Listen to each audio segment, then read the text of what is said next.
Farmers Planning Podcast is back, and we're all here, and we're going to give you an update on what's been happening for the last 6 months, the first half of the year, halfway through the year. So, what's been going on? We've been very busy, really. We have been. We have been covering most of Essex, some of Suffolk, little foray into Cambridge and Kent as well. And we have covered a very wide variety of applications in this last 6 months. What's been the theme of what farmers have been up to? Is it new sheds? Are they converting? Are they diversifying? Are they building houses under the new government? There's a very different mix, actually. I think there's a good spattering across everything. A lot of farmers are taking advantage of the 1,500 metres squared now, which is good news. And also looking at current permissions and seeing how they can expand those to maximise their storage potential. Equally, they're looking at buildings that they've already got, how best to use them.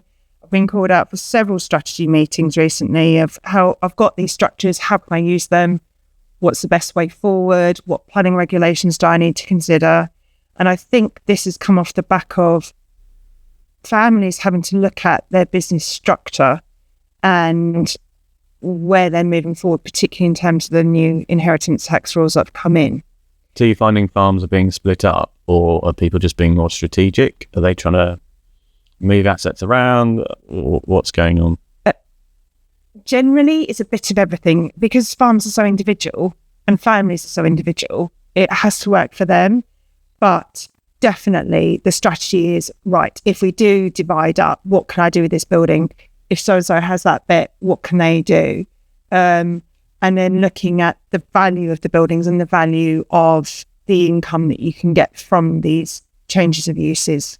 And how do you find planners are perceiving it with holdings being split? So say you need another farm access and things like that, because there's things like the Biodiversity Net Gain that's come in that's slightly complicated accesses. And wherever possible, we're trying to retain the accesses. Sometimes it's not always possible, but wherever we can, we do. Because a farm track should be permitted. Like if you're a farmer, you need a road or an access to get into your farm. You absolutely do, and also to access across your holding as well. I'm in consultation with somebody at the moment who's actually going to be impacted by a SIP scheme, and they're going to have a parcel that's completely cut off. So we're discussing how a track application could help with the negotiation with the SIP scheme that's involved, and how best way forward to approach that. What's your thoughts, Katie? What are you finding? Because we had to withdraw a farm access recently because the planners thought removing 10 metres of hedge was unreasonable. I found that they have been quite challenging on the environmental fronts recently in terms of, like you say, perceiving these hedgerows as valuable, which of course they have value, but not recognising that the balance, the ecology and the need. Definitely. And especially when it comes to BNG, there's been areas of things that are not particularly vegetated. Because farmers are quite environmentally caring anyway, so it's a bit frustrating when you're then with a planning officer who's been sometimes obtrusive about the ecological side of things, or they're going for a consultee saying, oh, the ecology outweighs the agricultural need. Well, the countryside is a living, working landscape. Farmers still need to farm, and stuff is modernising. We're not in the 1950s with older tractors and older gateways. If we need to widen entrances or make it so that we can swing a good trailer in and stuff, you need to be able to, don't we, really? So I don't think planning officers actually have a good understanding of that, really, because machinery has grown so much in size. So Sophie, who heads up our marketing, not from farming at all, has come in and said, I had no idea that farmers were not the stereotypes that I thought. So they meet me, they meet other sort of similar age farmers, and they say, oh, you're actually quite sort of modern, normal people. Yes.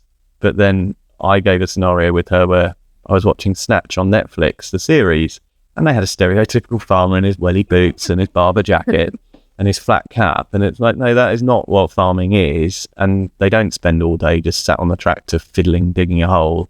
But we're modern farming businesses that, are growing in the countryside, aren't we? And have requirements that are not necessarily completely understood by rural planning officers. Yeah, and you can't build an Essex barn, can you, and have some timber frame building and be like, yeah, I'm going to tip all my grain up in there. You're going to need a modern steel porter frame shed, a concrete floor. You've got to meet food hygiene as much as everyone else. So, and that's kind of why these older buildings that were put up in the 1960s and 1970s are no longer suitable.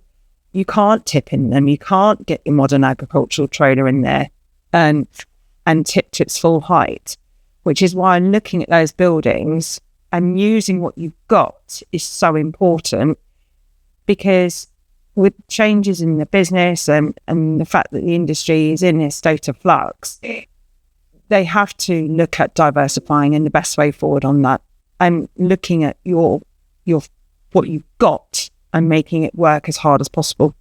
I think fortunately with applications recently, any queries that the council have had on existing buildings, with a little bit of conversation and explanation on modern agricultural machinery, it's a lack of understanding from them of the rural and farming environment. Yeah, and they process the information, understand it, say, I see now. Yeah. So if a farmer wants to put down some more farmyard or hard standing, how are we finding those applications at the moment? Silence. And I think the more urban edge councils are the ones that are much more scrutinising of permitted development applications. I think the more rural we get, the better. I would agree, because the rural officers have got an understanding of the countryside, whereas when you're dealing with a city council that also happens to encompass some of the countryside, their focus is towards that urban development. And are you finding repeat planning officers, or are you finding it short term? That very much depends on the council. Yeah. And do they give any feedback in terms of their resourcing? Are they overwhelmed?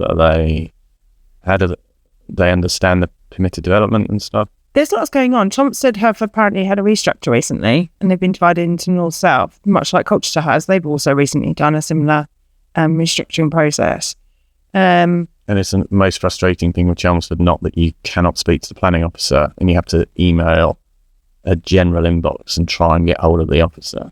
Yes, that is probably the most frustrating thing. But once you get hold of a planning officer, what I'm finding is that you can speak to them in terms of an email conversation.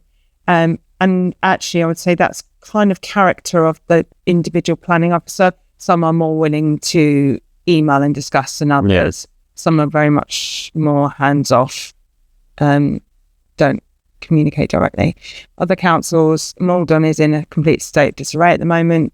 Yeah, it's causing significant delays with applications. Delaying the pipeline Yeah. of jobs that are coming. So I think as long as, we're making our clients aware of the fact that, it will be a longer process than we would like, they're very understanding, because they understand, it takes the time it takes. What's our top tips at the moment? What are we finding with planning applications? People need to be sort of quick and alert with stuff. PD applications are the easiest, still remain to be the easiest way forward, because there's no consideration for B&G access and things. And B&G has been slowing councils down because the planning officers weren't given any guidance on it. And then it needs solicitors, legal agreements, lots of cost, which is just very frustrating. So if you can make use of the 1,500 square metre. Yeah. Always use your rights wherever you can. Yeah, and although they're rights, we've got to remember that they're not given. It's still quite a complex planning process with the planners that we have to go through, and justification, circle to get round to getting permission. I like to call it more of a slimline approach, in the fact that it narrows the considerations, because the wider considerations, the more opportunity there is for difficulties to arise with the consultees. Whereas the slimline approach, it torchlights onto certain areas, and compliance with those is essential. But in the main, when you actually look at your building, for example, on a change of use under permitted development, there's really only four main considerations, as long as the building has been in agricultural use for a set number of time. Those four areas are usually covered off anyway. So it makes it a more straightforward approach to seeking permission. Give us some case studies then. So what's been happening? What type of things have we been applying for? Well, there's a long list of a variety, really. A good balance of commercial, a good balance of agricultural. We've got some more equine applications coming through. Like what? Menages and... Menages, stables. Menages and stables. And what about the commercial side of things? What type of thing are we seeing? Change of uses, new builds? Lots of change of uses, actually, which is good to see. And within that commercial change use, lots of storage use, which is a good use of buildings. Temporary uses can be considered, as particularly if you've got perhaps an NSIP coming through your land. A temporary use could be beneficial. And also looking at buildings to change to residential. How are we finding the residential, so the Class Q? Because we've had some approved in quite rural locations, and then other ones where they're probably in a farmyard might be more challenging. Or how are you finding the new sort of sizing and regs that came in last year? I think planning officers are being, and I don't want to use the word lenient at all. The new legislation has been helpful in the fact that... So that's the 150 square metre housing, up to 10 houses. I think prior to that, there was so much case law where applications under Class Q had been refused. Planning officers were being obstructive sometimes to what to do, whereas the new legislation has opened it up a lot more to make the ease of that change of use better. Yeah, I think rather than where planners before were looking at ways to refuse it, I think they're now looking at ways to approve it. I agree. Yeah. There's been a reset in the viewpoint from the councils, I think. Yeah, so Class Q is an opportunity. Definitely. And as well, in those situations where it has been an agricultural use and has not had any alternate use and you can evidence it, it's been a relatively straightforward application. And actually, the scope's widened on the buildings because buildings that are quite young can be changed. Portal frames. Yes, the portal frames. So, there's an opportunity there. I think there's a vision out there that it can only be old Essex barns, but it's not like that anymore. Your modern buildings are... Tell me about pre-apps. You've done quite a lot of pre-apps. What's the advantage of these pre-apps? So they're applications before we apply. We found it has saved clients a considerable in survey fees. Yeah. Not having to put in those heritage and ecology reports and gauging a judgment on an application before you go full steam ahead with all those surveys. And they've been quite constructive. The planning officers have engaged well with them and they've been formed of full planning applications. It's really important when particularly if you're looking at diversifying, if it's an out of the ordinary scheme, a pre-app is so helpful in the way that you can seek the council's opinion on whether they think it'd be supportive or not, survey dependent. And usually the planning officers are very good at directing you into a position of whether you think it'd be supported or not, subject to surveys, which is often the case. But their opinion is really helpful to inform the full application coming forward.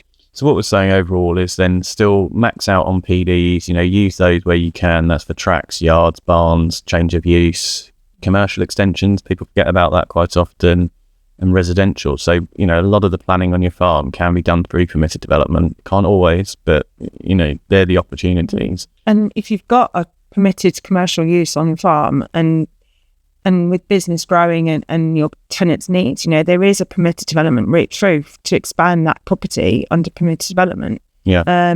Which is not a widely known fact, but it is there. Sophie, you've joined the podcast. You've been going out meeting farmers, meeting clients and stuff like that. What's your view of farming? Because you haven't come from anything to do with farming, so you've come into the industry. And what was your stereotypical farmer? So my whole life, I've seen the stereotypical farmer as someone very different to the recent farmers that I've met. Good or bad? In a good way, a very good way. I always had that stereotype in my head that they would just have animals and that was it. And then they'll grow a few crops and that's that. and it's a lot more different than I thought it was. So I'm learning a fair amount. Yeah. And you're finding that farms are more diverse businesses than just farms, basically. So they're not just growing crops. When you're turning up, we're looking at this, you're looking at the shed, we've got planning for them. Yeah. And a lot of them have got sort of diversification activities. So you've been to a vineyard, which is quite exciting. Yeah, that was really good. Good day out. Yeah. And you've been around some commercial sites and other stuff too. Yeah. I've done a bit of a range of it. I'm looking forward to doing more. Talk to us about what you have seen on your visits. What's been your perception when you turned up on the farms? It wasn't what I was expecting. Yeah. So I genuinely was expecting probably Mud. Mud, some animals, and I get that there will be some farmers out there that have all of that. Yeah. But that's really what I was expecting, and it's so different. And also, going there, it's opened my eyes to like the world of farming. It's given me a good insight to what it's actually like, as opposed to just hearing it in the office. Because we were saying earlier that the stereotype was when I was watching Snatch on Netflix, and there's this guy in sort of welly boots and a flat cap and stuff. Yeah, and that's what I pictured when I first went. Yeah. And, really not like that at all. And you're finding farmers quite go ahead, quite forward thinking, quite dynamic in their approach. Definitely. Yeah. Katie, you've just been to America for a month. Tell us all about it. So it was great. It's a different world of farming in terms of their regulations. They're several years behind us. They have somewhat more flexibility with road legal machinery and things you can do with vans. You're saying about the planning commission. So if they purchase land and it lies outside of the city limits, they're free to do what they like with their land. My cousins are absolutely baffled at the concept of having to apply for a barn on your land and just could not comprehend it at all. Is it like bandit country then? If like you can build what you want, or do they just not build? Well, I think they'll build a home that's like to the needers end only, but there's so much land there that they don't need to sell the land for development schemes and stuff. I mean, it happens around Huntsville and cities, but in the country, you build enough for your family, you build a barn for your cows, and it's quite a quiet life.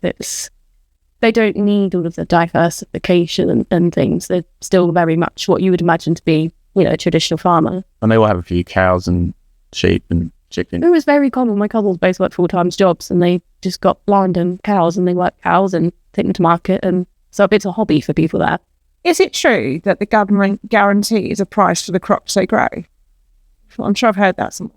I think their insurance works slightly different. So you'd mentioned before as well, hadn't you? I went to the conference that their insurance schemes mean that if their crop fails, they've got something. I do know that for young people wanting to get into farming, I'll find in the UK, I imagine it's a lot more difficult if you're not from a farming background to then farm. Whereas there's incentives for young couples, young individuals to farm. So they'll get a subsidy for land, work that land. I think it's very true of young people in this country who want to get into farming. It's incredibly challenging if you haven't come from a farm yourself. I think what Katie's saying, in America, they probably don't do it like they do. There are the big agri-businesses and stuff, but there's much more sort of don't know what the word is. Smaller. Yeah. Small. They've got full-time jobs, haven't they? And then they're just farming for a hobby. Workshops instead of playing football. And they use it, so the cows that are on their land, they take to market when they calve, and that pays for their land payments, their mortgage, and it pays. So they're actually getting a decent price for it. Yeah. More. And rodeo. The rodeo is so cool. One of the craziest things I could see. There's a guy in a bull and he got knocked out and he fell off the cow, and it was a different world though, completely different world. So I now want to be a cowgirl, but I have no skills to be a cowgirl. I still learn to ride. I'm not going to run after a cow in my welly boots. That's about as close as I get. Did you try any roping or anything? Oh yeah, actually we were gifted a lasso as well. So they've been stacking buckets in the garden since we've been home and roping them. It really hurts when someone gets you with it, I tell you that much. How difficult is it? Really hard until you get one. I think once you get the knack of it, you're probably all right. But this is on a stationary bucket. I can't imagine doing it from horseback onto a cow. That is a whole lot. That's a whole lot. It's a different difficult thing. you're moving, the object is moving, Yeah. and you're balancing. Well, actually, I think there, but out west it's probably slightly different, but they just use quad bikes. They don't really round up with horses. Yeah. They just shoo them around their asses in the air at the back of a quad bike. Yellow stuff. Dusting your legs. Exclusively for TV.